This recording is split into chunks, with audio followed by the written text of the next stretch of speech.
ఈరోజు వీడియోలో శుభదిన్ భోజన్ రిజిస్ట్రేషన్ ఏదైతే ఉందో అది పూర్తి చేసిన తర్వాత ప్రోగ్రామ్ జరిగే రోజు వాటి యొక్క ఫొటోస్ ఏవైతే ఉన్నాయో వాటిని ఐఎంఎంఎస్ యాప్లో ఏ విధంగా క్యాప్చర్ చేయాలి, వాటిని ఎలా సబ్మిట్ చేయాలి అనే విషయం గురించి మనం ఈరోజు వీడియోలో ఒకసారి చూద్దాం.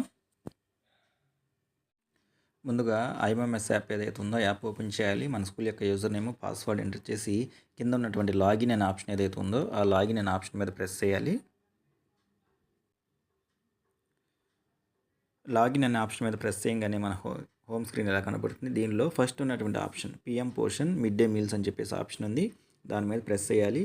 ప్రెస్ చేసిన తర్వాత ఇక్కడ ఫస్ట్ ఉన్నటువంటి హెచ్ఎం సర్వీసెస్ అనే ఆప్షన్ ఏదైతే ఉందో దాని మీద ప్రెస్ చేయాలి. ప్రెస్ చేసి ఇలా కిందకి స్క్రాల్ చేసుకుంటూ వెళ్తే దీనిలో మనకి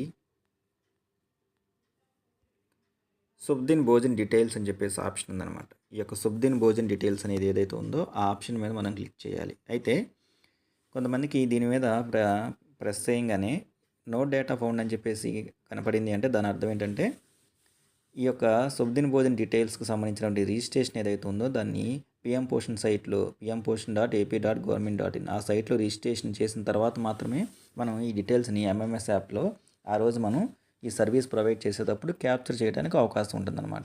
సో ఎవరైతే రిజిస్ట్రేషన్ కంప్లీట్ చేయలేదో వాళ్ళకి ఇక్కడ ఈ డీటెయిల్స్ని సబ్మిట్ చేయడానికి అవకాశం ఉండదు. కాబట్టి అక్కడ రిజిస్ట్రేషన్ చేసిన తర్వాత మాత్రమే మనం ఈ డీటెయిల్స్ని ఎంటర్ చేయాల్సి ఉంటుంది.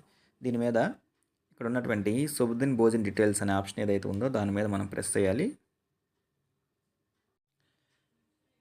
దాని మీద ప్రెస్ చేసిన తర్వాత మనకి స్క్రీన్ ఎలా కనబడుతుంది. ఇక్కడ వచ్చేసరికి శుభదిన్ భోజన్ ప్రొవైడెడ్ అని చెప్పేసి సో మనం ప్రొవైడ్ చేసాం కాబట్టి ఎస్ అనే ఆప్షన్ ఏదైతే ఉందో ఆ ఎస్ అనే ఆప్షన్ సెలెక్ట్ చేసుకోవాలి. తర్వాత కింద సబ్మిట్ అనే ఆప్షన్ ఉంది. ఎస్ అనే ఆప్షన్ సెలెక్ట్ చేసుకుని సబ్మిట్ అనే ఆప్షన్ ఏదైతే ఉందో దాని మీద ప్రెస్ చేయాలి.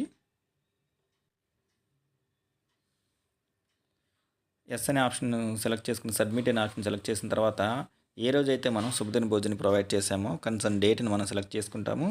నెక్స్ట్ తర్వాత నెంబర్ ఆఫ్ పర్సన్స్ ఎంతమందికి మనం మన స్కూల్లో ఈ యొక్క శుభదిన్ భోజనాన్ని ఏర్పాటు చేసామో ఆ నెంబర్ ఆఫ్ పర్సన్స్ రిజిస్ట్రేషన్లో మనం మెన్షన్ చేసినటువంటి ఆ పర్సన్స్ ఎవరైతే ఉన్నారో ఆ టోటల్ ఫిగర్ని ఇక్కడ మనం ఎంటర్ చేయాలి. తర్వాత ఇక్కడ మనకి ఇమేజ్ అని చెప్పేసి కెమెరా ఆప్షన్ ఒకటి ఉంటుంది.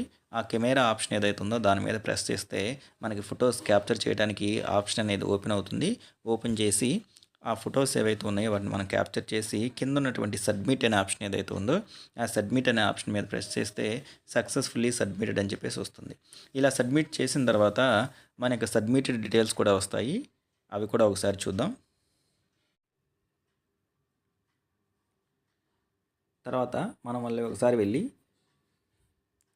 చూస్తే మన యొక్క ఐఎంఎంఎస్ యాప్ ఏదైతే ఉందో అది ఓపెన్ చేసి చూస్తే అక్కడ సబ్మిటెడ్ దగ్గర గ్రీన్ కలర్లో ఉంటుంది. అకేషన్ డేట్ మనకి ఇక్కడ మెన్షన్ చేయబడి ఉంటుంది. నెక్స్ట్ డోనర్ నేమ్ ఏదైతే ఉందో వారి యొక్క నేమ్ ఇక్కడ కనపడుతుంది. నెక్స్ట్ మనకి నెంబర్ ఆఫ్ పర్సన్స్ ఎంతమందికి కన్సర్న్డ్ స్పాన్సర్ ఎవరైతే ఉన్నారో వాళ్ళు స్పాన్సర్ చేస్తున్నారో ఆ యొక్క నెంబర్ ఆఫ్ పర్సన్స్ కూడా మనకి ఇక్కడ డిస్ప్లే అవుతుంది అనమాట. సో ఈ విధంగా మరి డేటా సబ్మిట్ అయిందో లేదో కూడా మనం చెక్ చేసుకోవచ్చు. ఈ విధంగా ఐఎంఎంఎస్ యాప్లో శుభదిన భోజనానికి సంబంధించినటువంటి డీటెయిల్స్ ఏవైతే ఉన్నాయో వాటిని మనం ఆ రోజు ఫొటోస్కి ఏవైతే ఉన్నాయో వాటిని మనం క్యాప్చర్ చేయొచ్చు.